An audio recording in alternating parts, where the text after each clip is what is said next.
Everyone, this is update for April 22, 2023, day 423 of the war and of the date update. It's also catch up for April 21. I'm going to discuss, as always, I'm going to start with strategic developments, events, and then we're going to walk through the front line in Ukraine. So, as always, it's become a sort of a norm. We're going to open up with China. As it's becoming more and more prominent and sort of newsmaker, even relative to the situation in Ukraine. But as I've said many times before, it's all one sort of one drama that's being played out. It's not isolated. Ukraine is just a small subset of the bigger developments that are happening in the world. But let's just start with China. So first, Chinese ambassador in France on French TV, sort of like whatever the main channel there. I don't remember the name of it, but in any case, so he said that openly said that that Crimea belongs to Russia, and that all of their former republics of the Soviet Union, they have no legitimacy.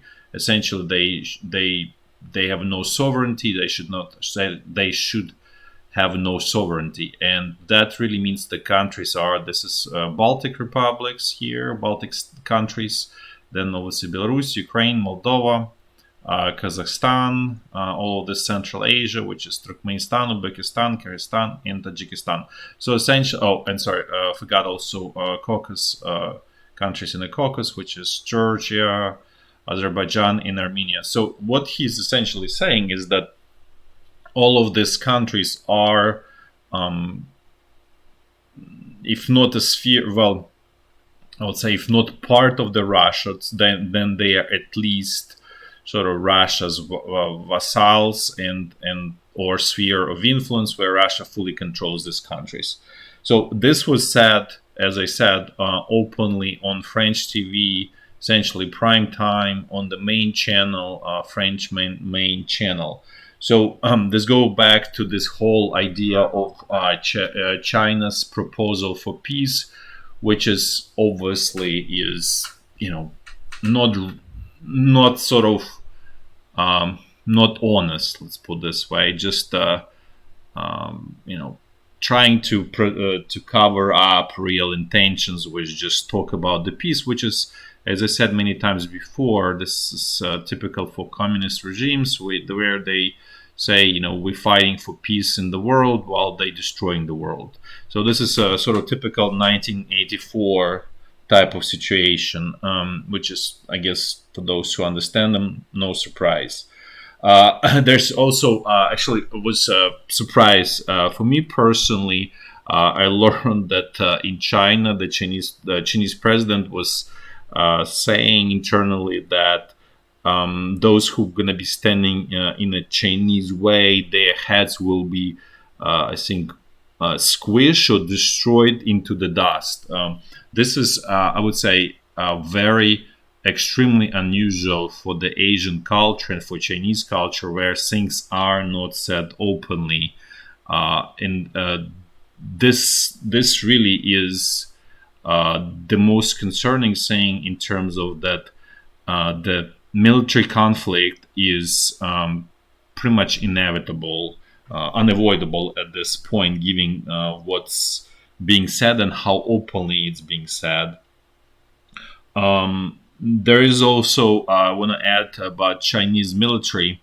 There is open admission in U.S. military that Chinese air-to-air missiles are on par or better than the U.S. ones.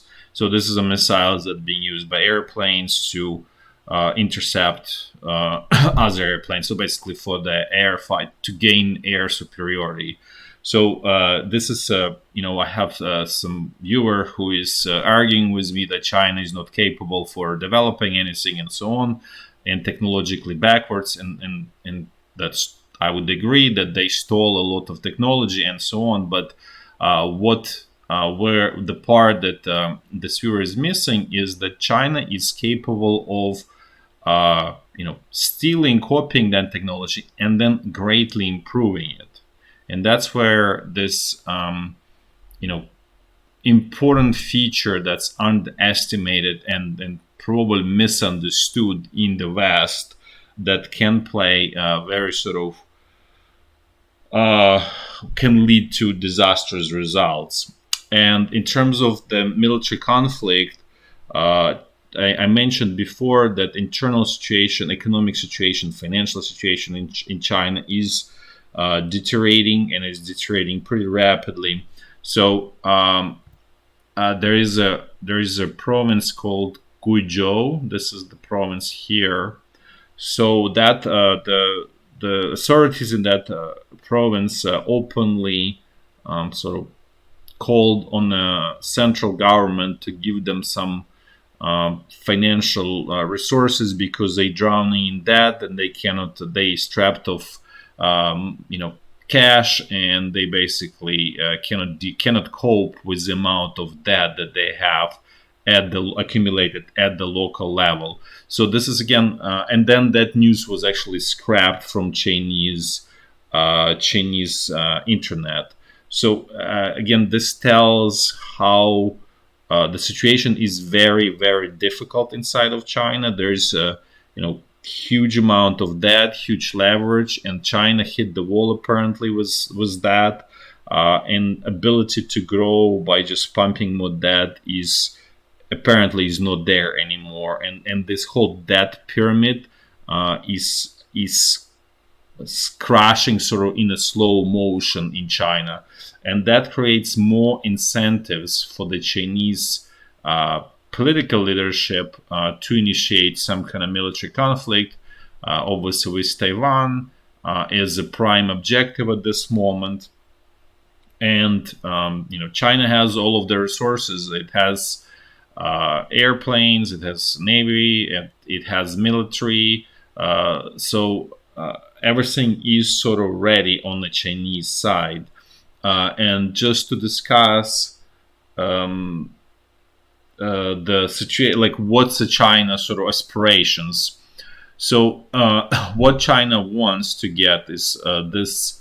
It's called First Island Chain. So as you can see, I'm showing essentially they want to control all of the South China Sea, and including Taiwan, all the way up to the sort of call it main islands of Japan. Not even, because there are Japanese islands here that stretch between Taiwan and Japan.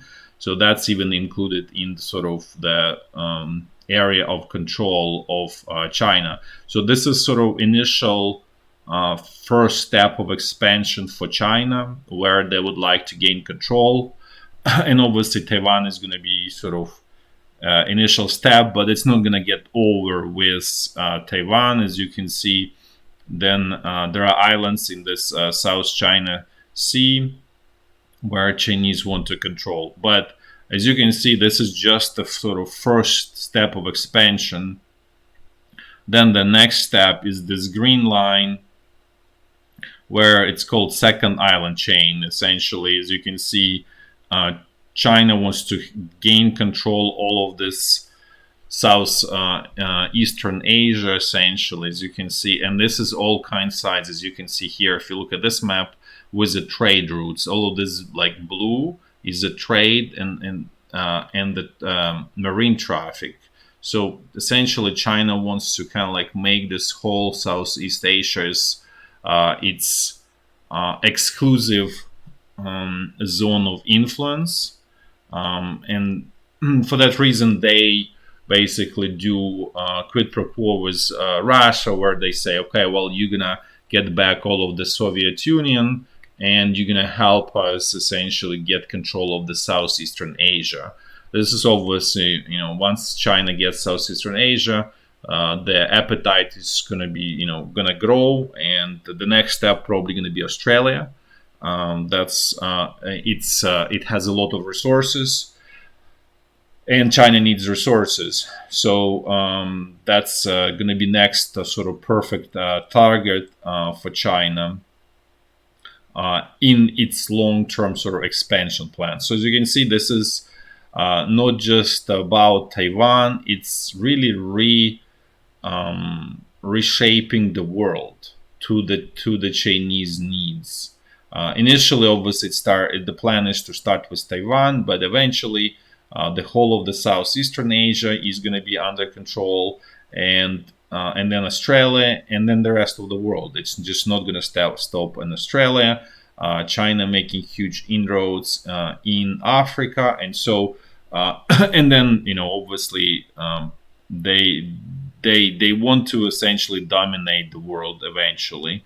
It's definitely going to be a long-term plan, but before that plan gets realized, there will be some confrontation, probably military confrontation with the West, because this is obviously going to be straight sort of clash with the West. So let's actually go back to the map. Then let's switch a little bit to and then one more sort of update on China. The spokesperson for Minister of Foreign Affairs of China, that person commented on the recent comments from the U.S. Minister of Finance, or Department of Treasury, it's called in the U.S., where the head of it, she was saying that it's very dangerous, the sort of alliance of Russia and China. And China response was, it's basically saying, it's not your business, shut up, and we're gonna decide who we're gonna have alliances with. So basically, as you can see, it's very aggressive, I would say in a very rude way, which I would say, to be fair, it's also not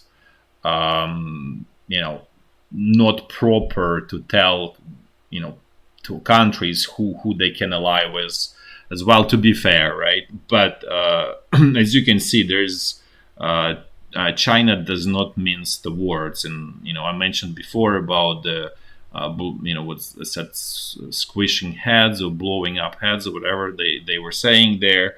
It's very, very extraordinary for Chinese culture to be like that, aggressive like that.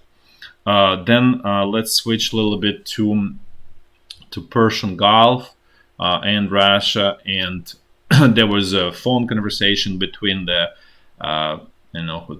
king or prince of Saudi Arabia and the Russian president, and essentially they agreed to continue cooperation with respect to controlling crude oil prices, obviously, and keeping crude oil prices as high as possible. So as you can see there, this is this whole sort of system of Persian Gulf, China, Russia, Iran, all of that works pretty well, and everybody is benefiting from that situation.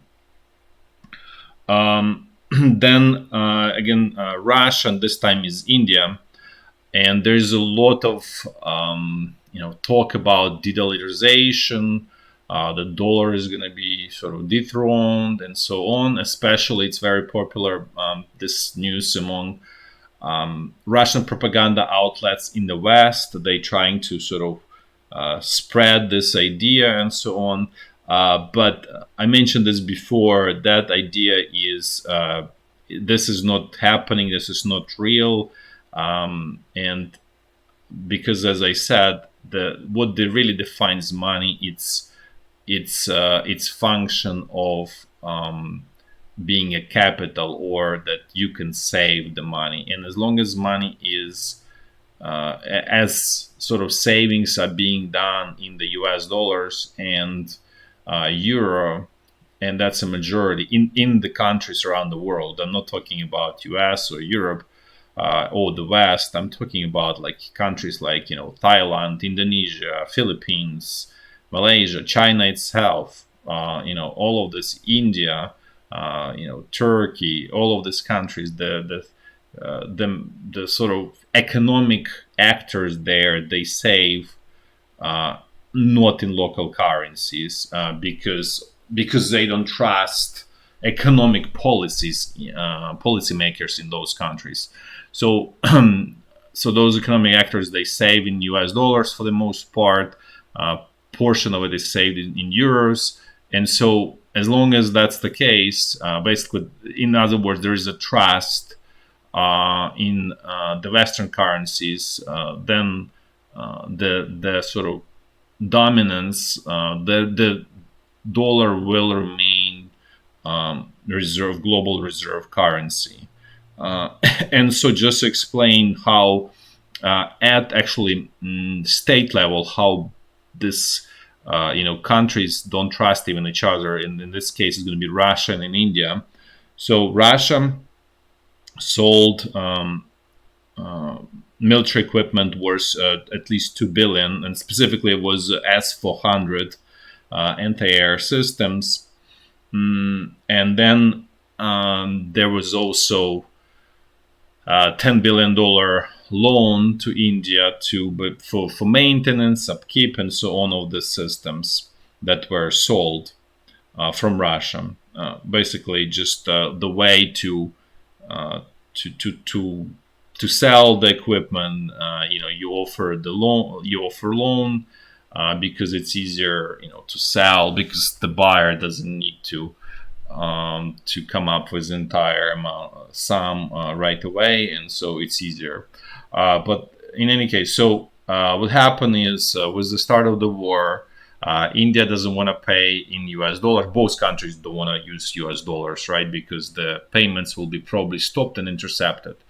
And what happens is then Russia asks to pay in Russian rubles. India doesn't want to pay in Russian rubles, saying that, well, we cannot get enough Russian rubles for this amount.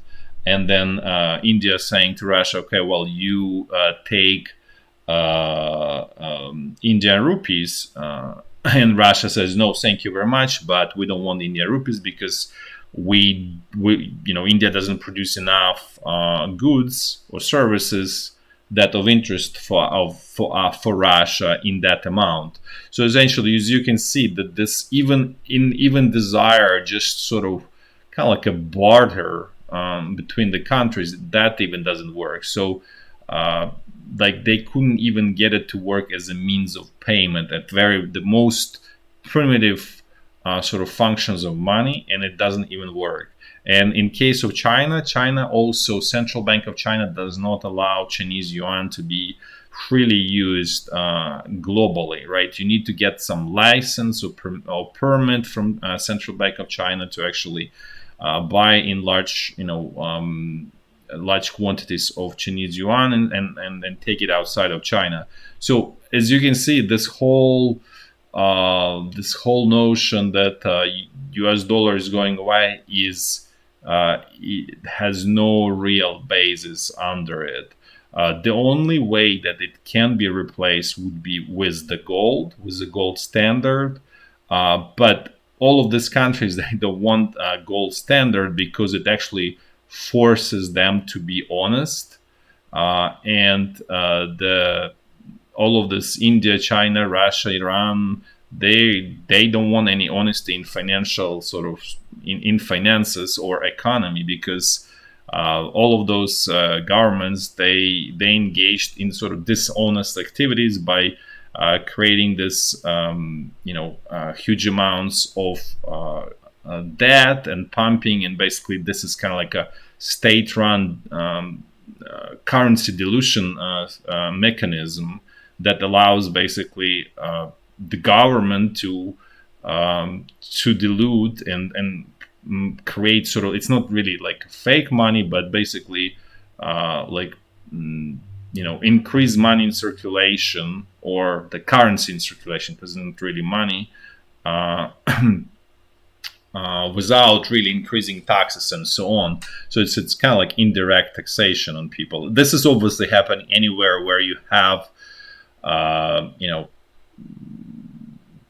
government control money system. But the difference between the West, let's say Eurozone and the US, that sort of dilution is done in much more responsible way. That's not done in where inflation would get to like 20, 30, 50%. like for example, like in Turkey.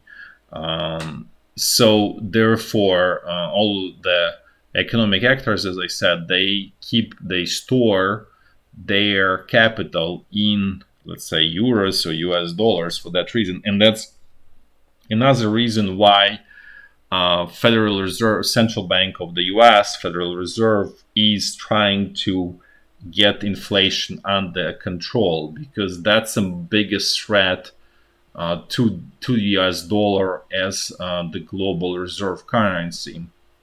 Because if people see that it's losing its value due to high inflation, they will simply switch to gold, and that's why you see gold getting over 2,000, right? So there's a very clear sort of, let's say, threat to U.S. Federal Reserve from the global market, from the global um, capital owners, saying if you don't stop, get things under control, we're gonna switch to gold, and you're gonna be essentially truly dethroned. And that's a real, true threat, not threats from Russia, China, or whatever. Like even Indonesia joining the bandwagon, saying they're gonna de-dollarize and switch to local currency. But as I said, as I shown, this doesn't work. It may work to some extent with China, and more like China and all of its trade partners in Southeast Asia, because China has a lot of goods that everybody needs, because they are basically the factory of the world, and they want resources in exchange from all other countries. So that may work, as long as China allows, as I said, basically like export of yuan outside of the country, which they don't really do that at scale. So again, there's a lot of problems with this system, and it's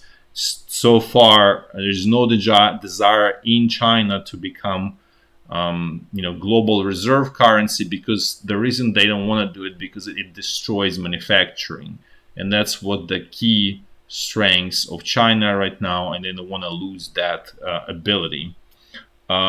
So now let's actually switch to the situation in Ukraine. So I want to provide one update in terms of military equipment. Ukrainian military started using long distance missiles that were in development for a really long time, essentially from like 1994. They called Grim 2. The range of the missile is 500 kilometers, and the payload up to 500 kilograms. So basically, it's just improved version of Tochka U. Those who know Soviet sort of, it's a tactical missile. That's the range is about 120 kilometers, so it's pretty short range. And so as I said, Ukraine military trying to use those against Russian targets in Crimea, but the problem is that it's old technology, so they easily being shot down by the Russian anti-air defense systems, and so they so far, out of the I think 3 or 4 launches, all were unsuccessful in terms they were intercepted and didn't manage to hit the targets. So as you can see, the distance, it's not about the distance, it's about the missile, its ability to the trajectory, basically. That's what's really important. And essentially Ukrainian government just tried to finish what the Soviet Union started, and didn't do the right adjustments and in terms of technology.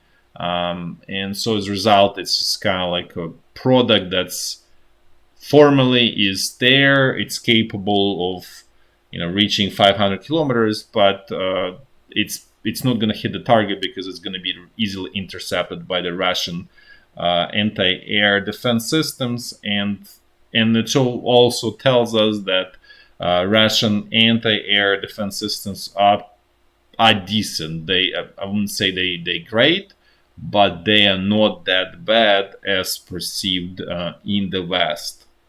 Now let's actually do a walk through the front line. I'm gonna do it in a clockwise fashion as I always do, and gonna start in the north. So situation along the state border, it remains intense. There is heavy exchange of all sort of adversarial actions, artillery, rocket, everything goes. So the situation is not quiet. Now let's move to the north Lugansk front line. Things here, as I said before many times, are turning into the another Zaporizhya front line, where both sides simply don't have resources to continue the intensity of fighting that used to be here. Essentially, it's just turning into this trench warfare of World War One with extremely minimal use of artillery, because both sides are don't have experienced severe shortage of artillery shells. So basically, this forces kind of like this war to be on pause or frozen in some way. Now let's move to North Donbass front line.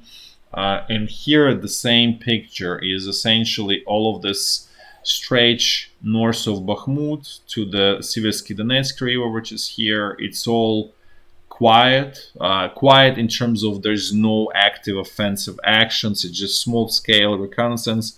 There's barely any use of artillery. It's all focused on Bakhmut at this point. Let's actually look at the situation around the town. So I just want to say there are some rumors by Russian propaganda sources that there is encirclement of Ukrainian troops in Bakhmut, and there is no such thing. That's false information. And what's really happening is, as I said many times before, Ukrainian troops are being slowly squeezed to this western outskirts of Bakhmut. So the defensive line is going somewhere where I'm showing, like Russian troops basically moved quite sort of further past the railroad, and the squeeze continues. What happened is that on the 21st, Russian Wagner mercenaries, to be more specific, basically you see there is like a this sort of like a, it's not a row of trees, but like kind of like a line of trees. So they captured like they basically came closer to this road, which here highlighted in whatever pink, and they essentially, there is clear line of sight, so the road is simply not usable. And so, but in the past, the whole area is essentially a road at this point. And as you can see, the Ukrainian troops here are essentially very close to this threatened area.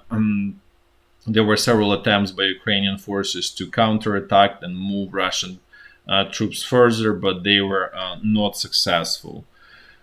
So again, there is no true encirclement. There is sort of like slow motion squeeze of Ukrainian troops out of Bakhmut, which probably will get accomplished. We'll see. There are actually I also want to mention there are also counterattacks of Ukrainian troops here in Bakhmut itself, and sometimes they're successful. They recapture some of the quarters, and then but then Russian troops sort of capture in the back. It's more like a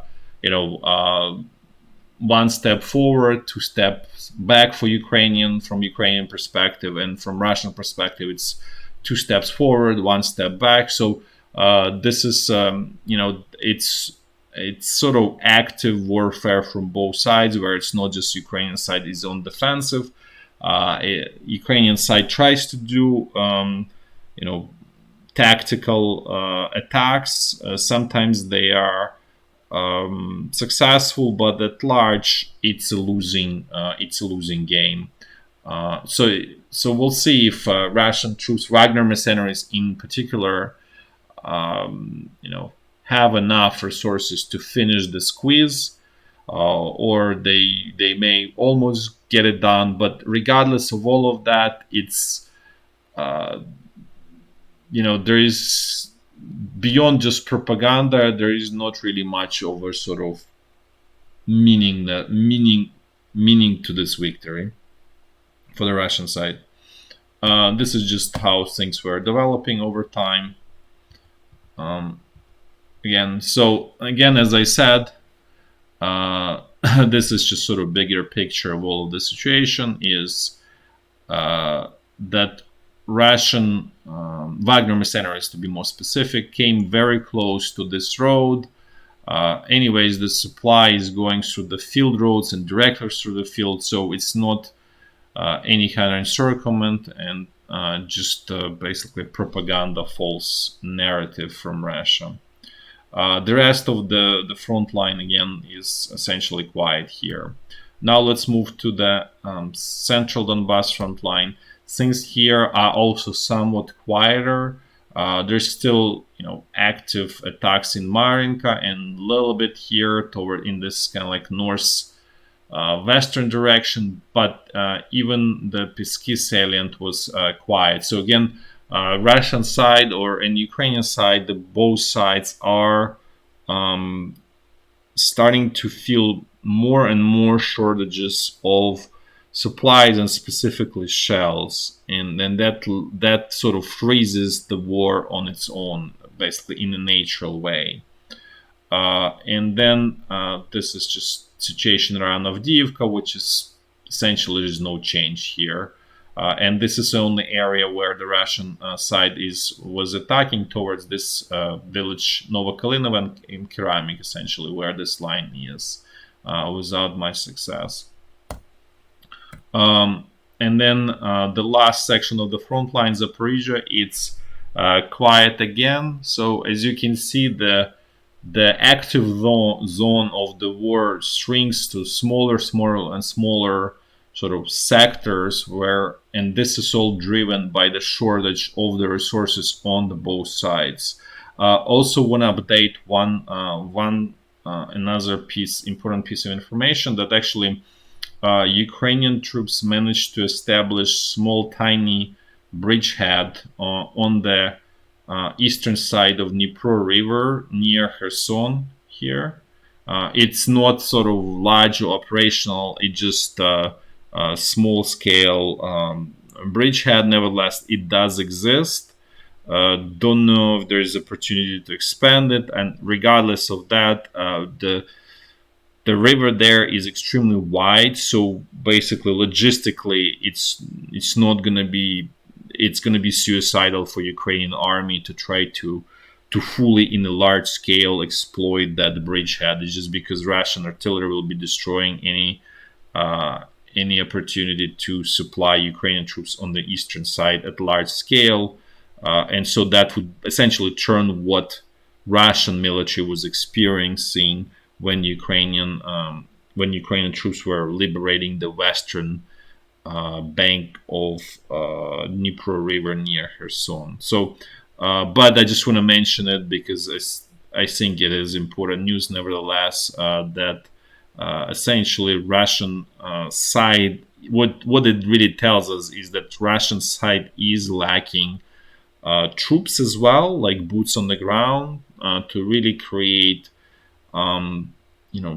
sort of contiguous front line along the Dnipro River, and so there are basically, it's like a Swiss cheese with a lot of holes there, and but unfortunately for Ukrainian side, it's barely exploitable. It's just more sort of like, oh, okay, we have small bridgehead on the eastern side of Dnipro River.